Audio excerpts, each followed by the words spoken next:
Įsijunk gerą nuotaiką su Radio Centru. Alio, labas Nida. Labas vakaras, labai malonu girdėti, senai girdėtas, senai matytas.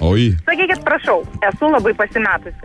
Rytoj einu į renginį. Ir dar dabar ką tik išgirdau, kad dar kažkoks dress kodas, kažkokie reikalavimai. Kuom būtų idealu apsirengti, kad nešokiruoti, nestebinti ir gerai jaustis. Nida, ar mes kalbame apie rytojaus Statkevičiaus kolekcijos pristatymą? Taip, apie tą patį. Na, žinai, ne per trumpas turi būti sijonėlis. Nereikia, kad atsisėdus, supranti. Taip, kad geriau iki tų virškelių, truputėlį, tas standartas toksai. Taip, kad vyrams taip įdomiau. Tikrai žinau. Egmontas sako, Egmontas žino. O ką tau kaip? O bateliai. O tau ką? Tai ką baig? Baig, bateliai. O ką aš tau negaliu užduoti klausimą? O tau kaip labiau patinka? Man irgi taip pat, lygiai taip pat man patinka. Matai, kokie mes melagiai. Bateliai. Ką? Kaip su bateliais.